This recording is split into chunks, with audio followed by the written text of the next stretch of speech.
Good evening, yes. Hello, my name is Damien, the tall, friendly atheist dad, from the Tall, Friendly Atheist Dad podcast. As you can now see, also the Tall, Friendly Atheist Dad podcast YouTube channel. You can find me on Twitter at TFADpod or facebook.com/TFADpod or anchor.fm/TFADpod. To keep up to date with all the latest happening from the Tall Friendly Atheist Dad. That is me. My mission in life, well, with this anyway, is to present atheism, promote positive atheism, friendly atheism from an intellectual perspective. I'm tall, I'm friendly, I'm like that big cuddly teddy bear. I just happen to be a big cuddly atheist teddy bear. But yeah, how can I say? Yes, I talk about religious issues. I don't think religion is the be all and end all of what makes a person. But yeah, it's just I do find that religion is one of those things that does permeate culture and society. And yeah, if we can make better decisions with the data at hand, why not? Anyway, so this is part 6 of my reading of I Don't Have Enough Faith to Be an Atheist by Norman L. Geisler and Frank Turek. Those of you who are active in the Twitter sphere at the moment will be more familiar with Dr. Frank Turek, and those of you from a previous generation will probably be more familiar with Norman Geisler. So you say co-authored this book, I suppose trying to explain why, atheism isn't the right choice. I don't think they do a very good job of it, but that's just me. So I'm going to respond to various points as they get brought up, and as I think about them. Because the problem is, as I listen back to these episodes, I think, oh, why didn't I say that there, or why didn't I respond there, or could have said that there. But yeah, anyway. So I'm going to read my nice low ASMR reading voice, and yes, listen along, enjoy, and see if you also don't have enough faith to be an atheist. So in 3, 2, 1. Truth versus tolerance. While most religions have some beliefs that are true, not all religious beliefs can be true because they are mutually exclusive. They teach opposites. In other words, some religious beliefs must be wrong. But you're not supposed to say that in America today. You're supposed to be tolerant of all religious beliefs. And in our culture today, tolerance no longer means to put up with something you believe to be false. After all, you don't tolerate things you agree with. Tolerance now means that you're supposed to accept every belief as true. In a religious context, this is known as religious pluralism, the belief that all religions are true. There are a number of problems with this new definition of tolerance. I'm not too sure where he's getting this from, but this book was written about 15 years ago, so actually no, I think more like 10. I think it was, but anyway, yeah. So let's say 10. Let's say 10 years ago. I literally do not know anyone who says all religions are true. I may have heard one person say all religions lead to the same place, but I think that's more of a religious trope created by evangelicals to say, oh, look at those bad people out there. There are people out there who say, and we have to be on the guard against them. We can't let them, win the culture war. And in churches, they would lap that up because, it goes into their us versus them mentality.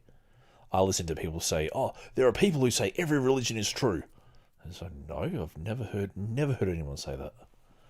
And tolerance is more like not making people feel like crap because they, or not making people feel like crap because of some immutable characteristic is, that's more what tolerance is, but also like not jailing people for having, dissenting viewpoints.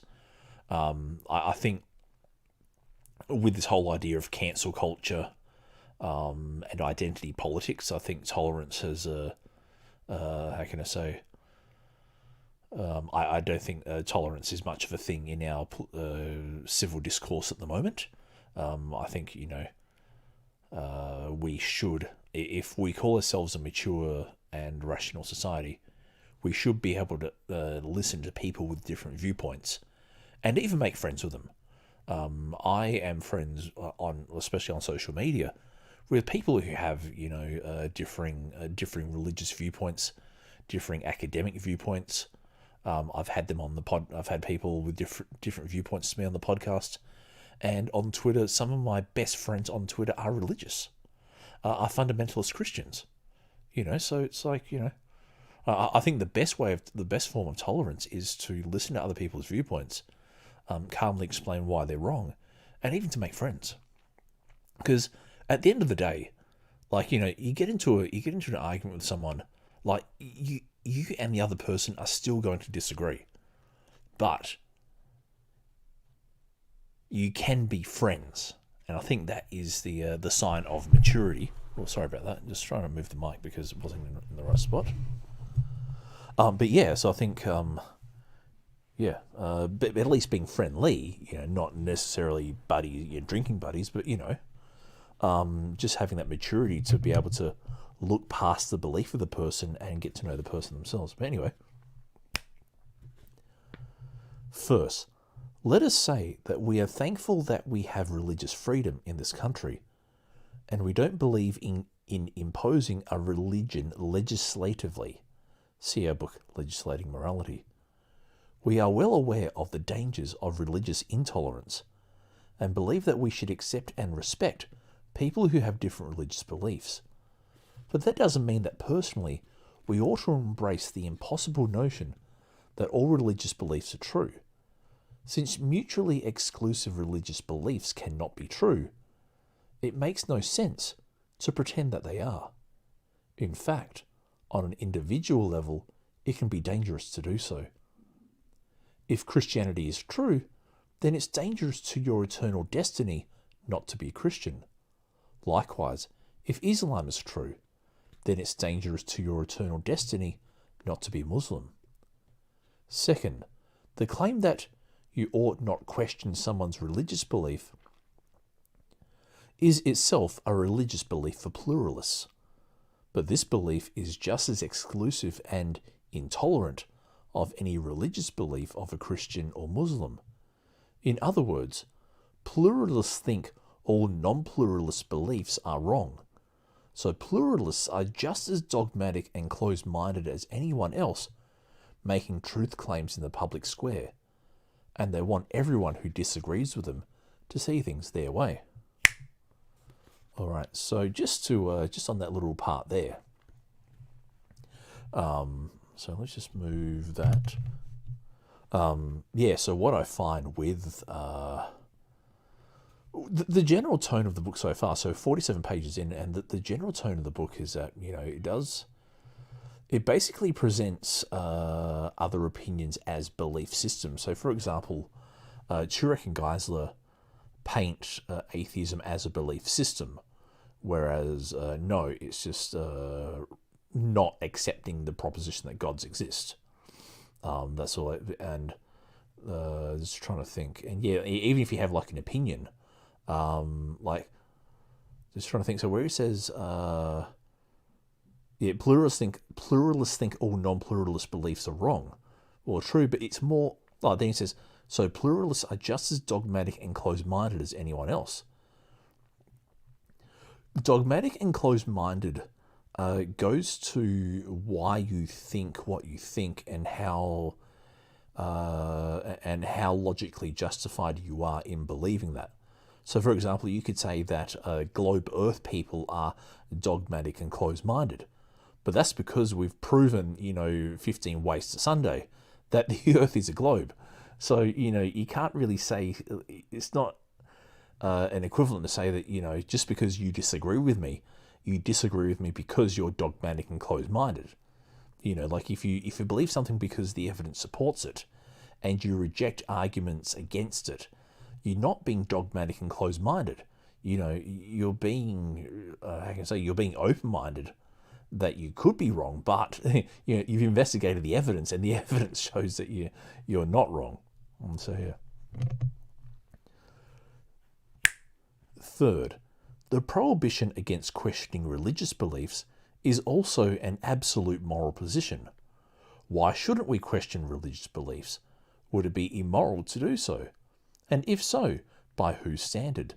Do pluralists have any good reason supporting their belief that we ought not to question religious beliefs?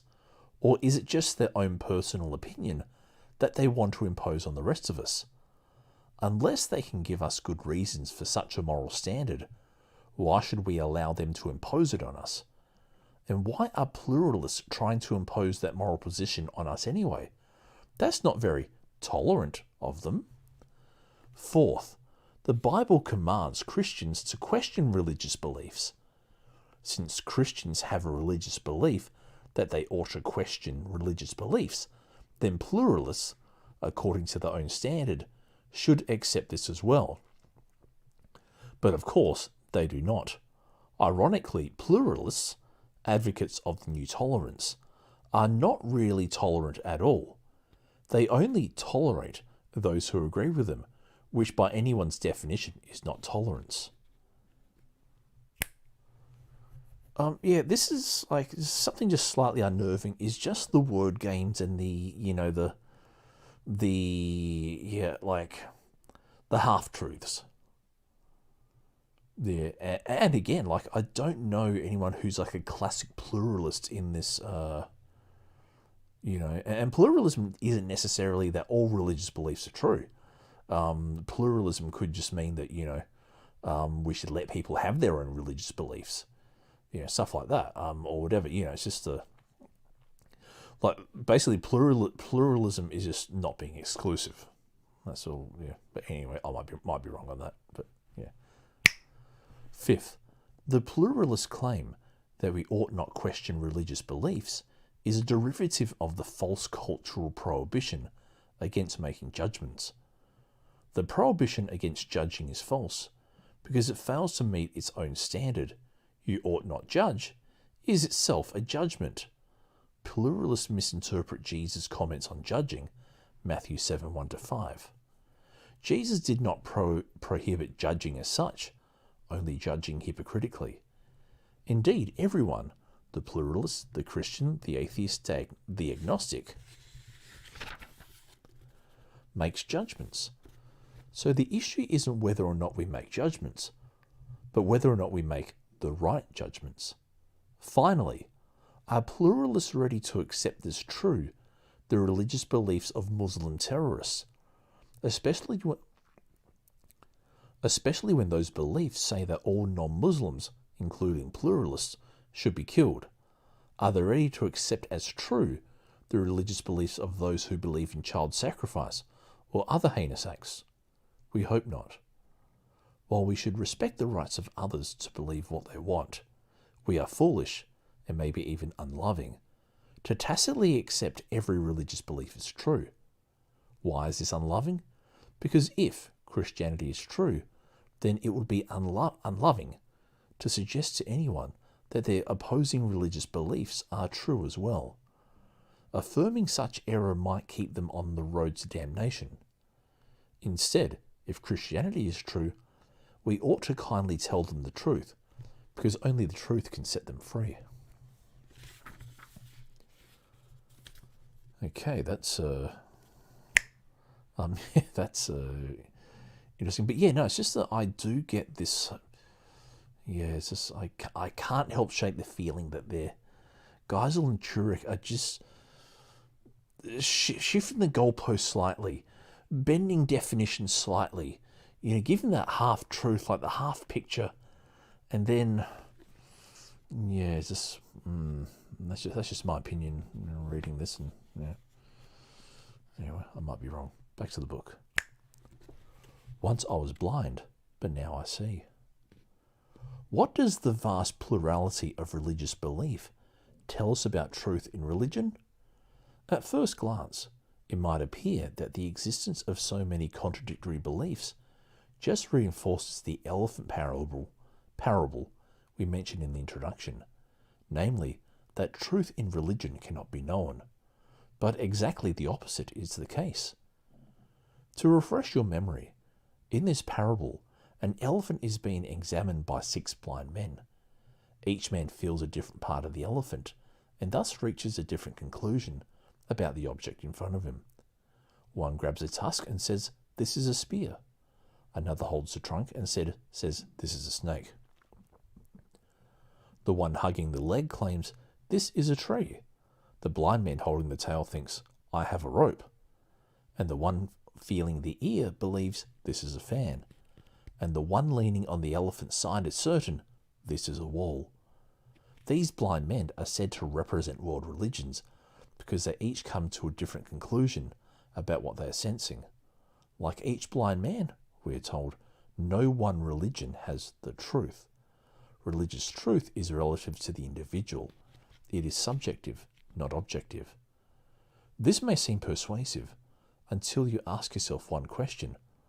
What's the perspective of the one telling the parable? Let's see. The one telling the parable, he appears to have an objective perspective of the entire proceeding because he can see that the blind men are mistaken. Exactly. In fact, he wouldn't know that the blind men were wrong unless he had an objective perspective of what was right.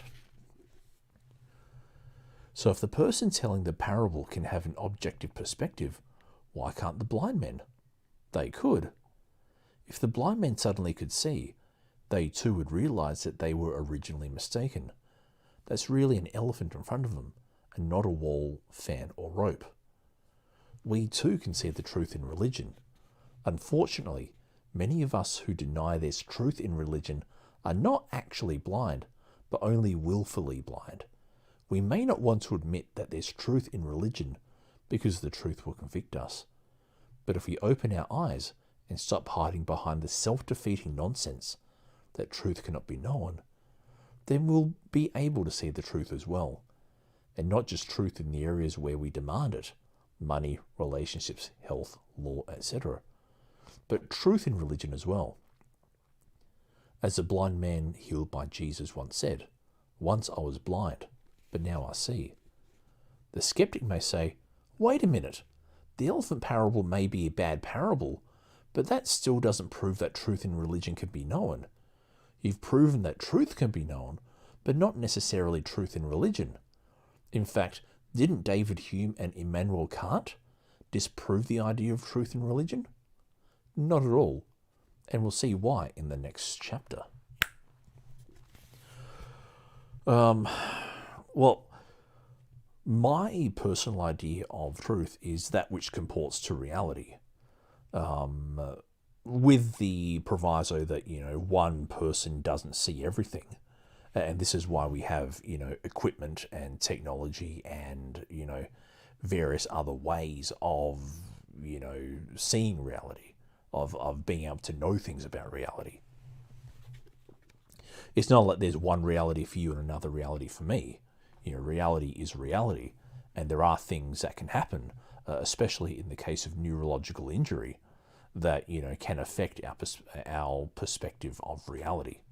So you just got to be careful of that. Now I'm just it's in the page because I am actually at the end of the chapter, and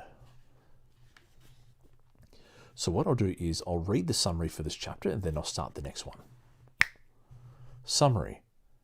Despite the relativism that emanates from our culture, truth is absolute, exclusive, and knowable. To deny truth and its knowability is self-defeating. 2. The roadrunner tactic turns a statement on itself and helps expose the self-defeating and thus false statements that are so common today. These include statements such as, there is no truth. Is that true? All truth is relative. Is that a relative truth? And you can't know truth. Then how do you know that? Basically, any statement that is unaffirmable because it contradicts itself must be false. Relativists are defeated by their own logic. 3. Truth is not dependent on our feelings or preferences. Something is true whether we like it or not. That, my friends, I will agree with. Number 4. Contrary to popular opinion, major world religions do not all teach the same thing. They have essential differences and only superficial agreements. All religions cannot be true because they teach opposites. That I will half agree with. Not all religions teach the same thing, but all religions cannot be true because, not so much because they teach opposites, because none of them have actually worked out how to prove their claims. And number 5, since logically all religions cannot be true, we cannot subscribe to the new definition of tolerance that demands that we accept the impossible idea that all religious beliefs are true. We are to respect the beliefs of others, but lovingly tell them the truth. After all, if you truly love and respect people, you will tactfully tell them the truth about information that may have eternal consequences. Chapter 2. Why should anyone believe anything at all? People almost invariably arrive at their beliefs not on the basis of proof, but on the basis of what they find attractive. Blaise Pascal. Author and speaker James Sire conducts an eye-opening interactive seminar for students at colleges and universities across the country. The seminar is called Why Should Anyone Believe Anything at All? With such an intriguing title, the event usually attracts a large audience. Sire begins by asking those in attendance the question, why do people believe what they believe? Despite the wide variety of answers, Sire shows that each answer he gets fits into one of these 4 categories: sociological, psychological, religious, and philosophical. And there's a table here. Sociological reasons are parents, friends, society, culture. Psychological reasons are comfort, peace of mind, meaning, purpose, hope, identity. Religious reasons are scripture, pastoral, priest, guru, rabbi, imam, church. And philosophical reasons are consistency, coherence, completeness, best explanation of all the evidence. Beginning on the left, Sire goes through the reasons in each category by asking students, is that a good reason to believe something? If he gets sharp students, like he would at Southern Evangelical Seminary, the dialogue might go something like this. So I'm just going to pause it quickly because, okay, we're only 23 minutes in. Okay, that's not too bad. Sire, I see that many of you cited sociological factors. For example, many people have beliefs because their parents have those same beliefs. Do you think that alone is good enough reason to believe something? Students, no. Parents can sometimes be wrong. Okay, what about cultural influences? Do you think people ought to believe something just because it's accepted culturally? No, not necessarily. The Nazis had a culture that accepted the murder of all Jews. That sure didn't make it right. Good. Now, some of you mentioned psychological factors such as comfort. Is that a good enough reason to believe something? No, we're not comfortable with that. Seriously, comfort is not a test for truth. We might be comforted by the belief that there's a God out there who cares for us, but that doesn't necessarily mean he really exists. Likewise, a junkie might be temporarily comforted by a certain type of drug, but that drug might actually kill him. So you're saying that truth is important because there can be consequences when you're wrong. Yes, if someone is wrong about a drug, they might take too much and die. Likewise, if someone is wrong about the thickness of the ice, they might fall in and freeze to death. So, for pragmatic reasons, it makes sense that we should only believe things that are true. Of course, over the long run, truth protects and error harms. Okay, so sociological and psychological reasons alone are not adequate grounds to believe something. What about religious reasons? Some mention the Bible, others mention the Quran. Still others got their beliefs from priests or gurus.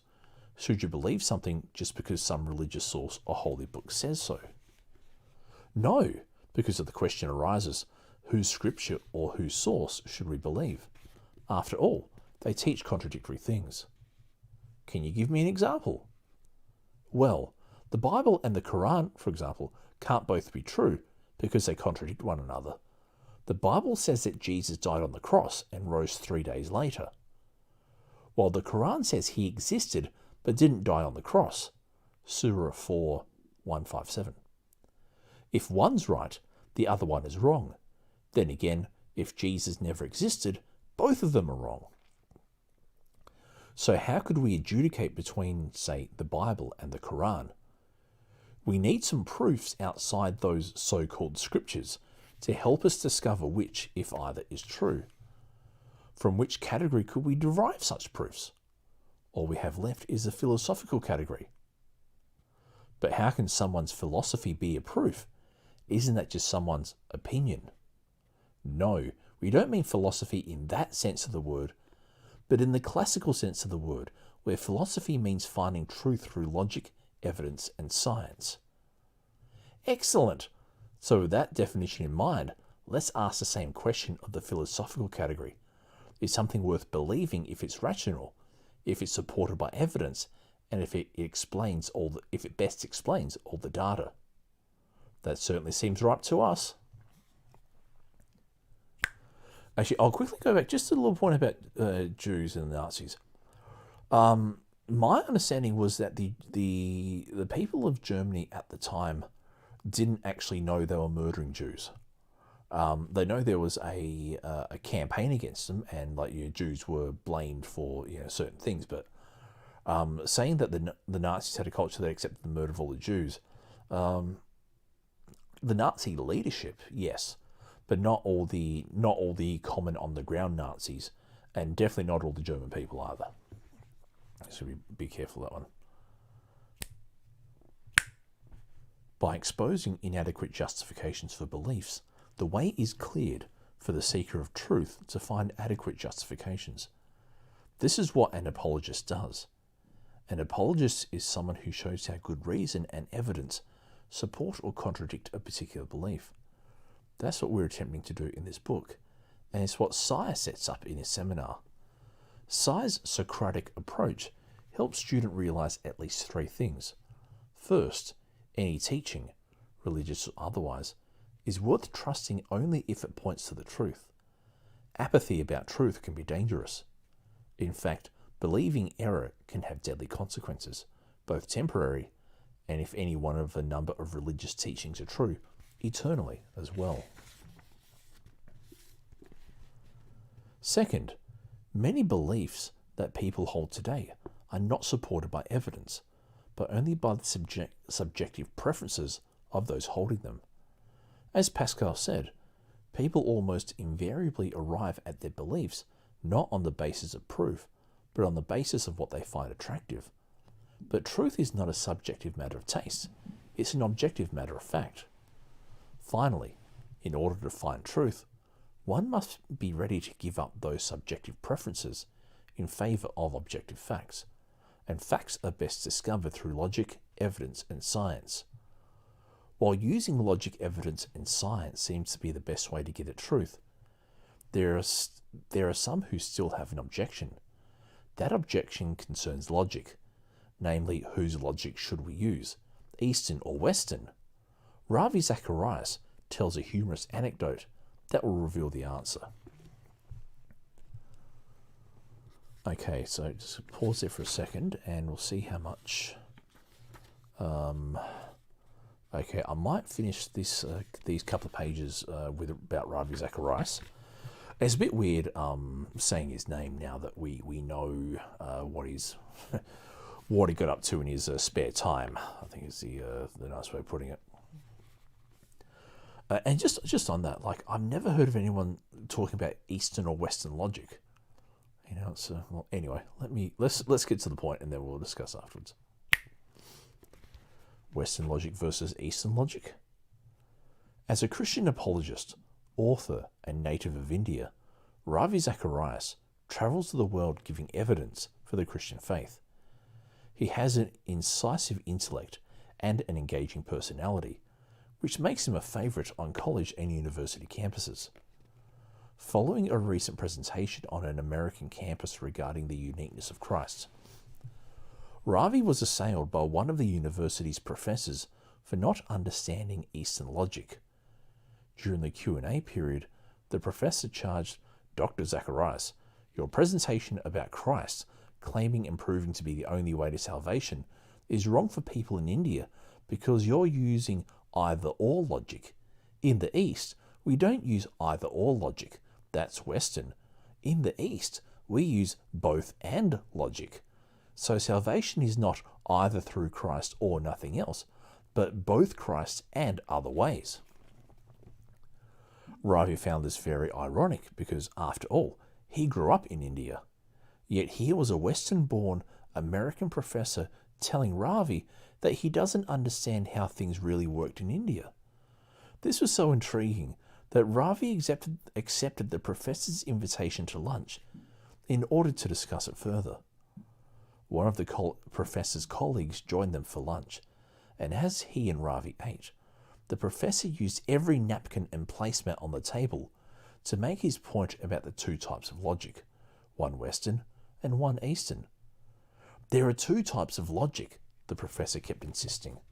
"No, you don't mean that," Ravi kept replying. "I absolutely do," maintained the professor. This went on for better than 30 minutes, the professor lecturing, writing, and diagramming. He became so engrossed in making his point that he forgot to eat his meal, which was slowly congealing on his plate. Upon finishing his own meal, Ravi decided to unleash the roadrunner tactic to rebut the confused but insistent professor. He interrupted, "Professor, I think we can resolve this debate very quickly with one question." Looking up from his furious drawing, the professor paused and said, "Okay, go ahead." Ravi leaned forward, looked directly at the professor and asked, "Are you saying that when I'm in India, I must use either the both and logic or nothing else?" The professor looked blankly at Ravi, who then repeated his question with emphasis. "Are you saying that when I'm in India, I must use either," Ravi paused for effect, "the both and logic, or," another pause, "nothing else?" Ravi later commented to us that the next words out of the professor's mouth were worth the time listening to his incoherent ramblings. After glancing sheepishly at his colleague, the professor looked down at his congealed meal and mumbled, "The either-or does seem to emerge, doesn't it?" Ravi added, "Yes, even in India, we look both ways before we cross the street because it is either me or the bus, but not both of us." Indeed, the either-or does seem to emerge. The professor was using the either-or logic to try and prove the both and logic, which is the same problem everyone experiences who tries to argue against the first principles of logic. They wind up soaring off the very limb upon which they sit. Imagine if the professor had said, "Ravi, your maths calculations are wrong in India because you're using Western math rather than Eastern math." Or suppose he had declared, "Ravi, your physics calculations don't apply to India because you're using Western gravity rather than Eastern gravity." We would immediately see the folly of the professor's reasoning. In fact, despite what the relativists believe, things work in the East just like they work everywhere else. In India, just like in the United States, buses hurt when they hit you, 2 + 2 = 4, and the same gravity keeps everyone on the ground. Likewise, murder is wrong there just as it is here. Truth is truth, no matter what country you come from. And truth is truth, no matter what you believe about it. Just as the same gravity keeps all people on the ground, whether they believe in it or not, the same logic applies to all people whether they believe it or not. So what's the point? The point is that there's only one type of logic that helps us discover truth. It's the one built into the nature of reality that we can't avoid using. Despite this, people will try to tell you that logic doesn't apply to reality, or logic doesn't apply to God, or there are different types of logic, and so on. But as they say such things, they use the very logic they are denying. This is like using the law of arithmetic to prove that arithmetic cannot be trusted. It's important to note that we are not simply engaging in word games here. The Roadrunner tactic uses the undeniable laws of logic to expose that much of what our common culture believes about truth, religion, and morality is undeniably false. That which is self-defeating cannot be true, but many Americans believe it anyway. We contradict ourselves at our own peril. I love this sentence here. We are not simply engaging in word games, while just after, relaying a whole, anecdote about word games, and especially when talking about the Roadrunner tactic, which is itself a word game. It's now I would have liked if they actually explained what this either or both and stuff is, and this kind of helps reinforce my view that Geisler and Turek have no problem misrepresenting or no problem giving you half the picture and letting you, how can I say, I won't say misleading, but trying to build that case off of the half picture they give you, and then expect you to don't worry about the details. This is what it is. Don't go looking over there. Just look at me. Don't look at the thing over the side there. Me having numerous friends from India, Bangladesh, Pakistan, Sri Lanka. I've never heard anyone from India say, oh, you're using the wrong logic. Well, especially when it comes to maths and science. Maybe culturally, when they, talk about opinions and stuff, but when it comes to, hard realities and hard truths, I've never heard anyone go, oh, you have to use the both and logic. I don't know what both and logic is. And this is all assuming that the anecdote is true. It's not unheard of for apologists to make up stories, to embellish stories, to make themselves look a little bit better than what they actually are. Anyway, I'm Damien, the tall, friendly atheist dad. Thank you for joining me in this reading of I Don't Have Enough Faith to Be an Atheist. Stay tuned to the YouTube channel and the Facebook page.